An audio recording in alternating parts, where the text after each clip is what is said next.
Hello, this is Alessandrina with Dexter and Alessandrina.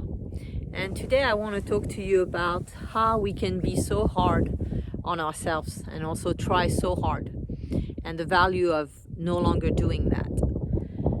So, when I was thinking about that today and how I was going to present the information to you, one thing came to mind is that the videos that I've been producing lately, they're really a form of check-in, of you checking in with yourself. And I cover many different topics that can help you achieve this capacity to begin to assess what's going on within you, where you are, if you are at peace, or if you are in an emotional process or a reactive or triggered state, if you're processing karmas, if you are in the midst of change and transformation. So checking in with yourself every day is very, very meaningful. It allows you to empower yourself to work through whatever you're working through and to continue to advance and walk towards your intentions, your goals, what's meaningful to you.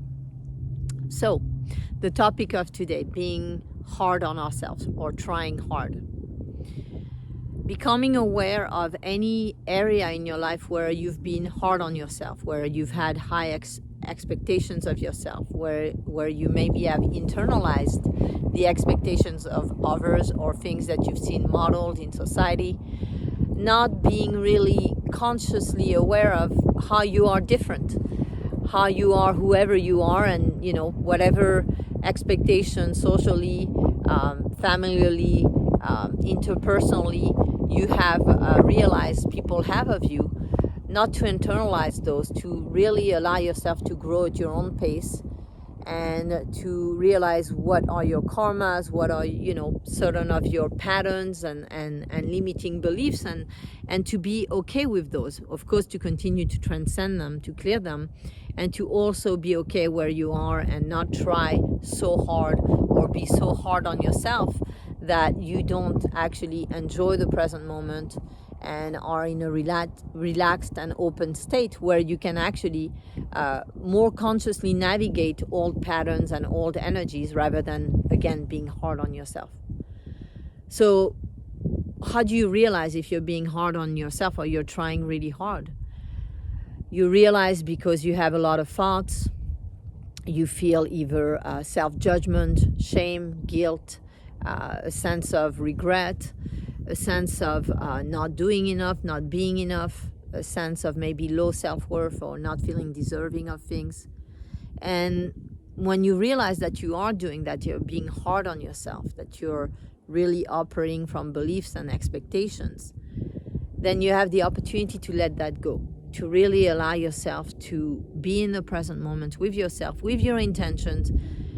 Not having self-expectation doesn't mean not having intentions.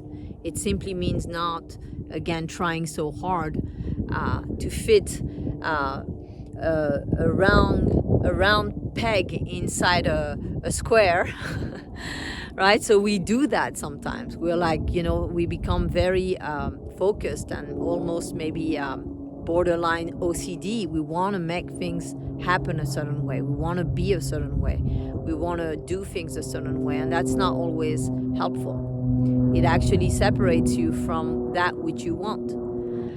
So when you're not so hard on yourself, when you take your time, when you release your fears, your attachments, your aversions, then there's more space, there's more openness, there's more lightness of being, there's more enjoyment of life. Your heart opens. And as your heart opens, you actually get closer to what you want. Because your heart is this incredible electromagnetic field, and all around it, it's vibrating with the energy that you embody. So if your heart is closed, there's not much energy going into the field. If your heart is open and you're carrying your intention in your heart, you're connected to your intention, then you're sending that signal into the field. So when you're hard on yourself, you're not doing that.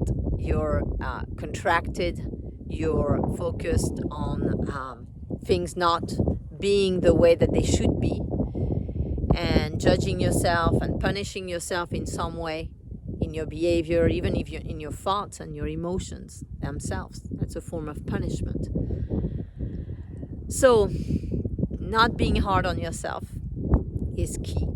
It's key to actually manifesting, because it's that part of surrender. So you have an intention, and then there's, the other part of the equation is to be able to surrender this intention, to know in your heart that it will happen, to connect to that potential, to believe it, to nurture it, to focus on it, and also to surrender it, to let it happen naturally. And when we let it happen naturally, when we surrender, we're not so hard on ourselves. We're not trying so hard to fit it in right now. Instead of surrendering, and just like the butterfly, when you put your hand out, the butterfly can simply land on your hand instead of you chasing the butterflies. So being hard, trying hard, being hard on yourself is a form of chasing the butterfly instead of just patiently being in alignment with it, feeling it, connecting to it, and letting it land on you. So being hard on ourselves also is connected to essentially the feeling that things need to be a certain way. And when we have this idea that things need to be a certain way, and we have the fear that if they're not, then that's a problem, we can also be very hard on ourselves. So becoming aware of any ways in which you're doing that can help you. And then releasing that expectation that things should be a certain way, so that you can then be easy in the spirit. This is something that Dexter and I heard in Waco, the documentary. And in that documentary, one of the protagonists essentially he's helping someone who feels like their mother's life has been so hard, and they were so dedicated to God, and they don't understand how it could be. And the protagonist says to this person, and I'm paraphrasing, essentially says that all of this was so that you can learn to be easy in the spirit.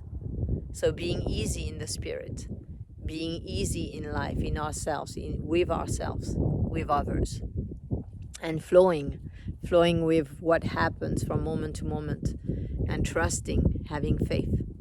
I hope this is helpful to you, and I'm sending you lots of love. Bye.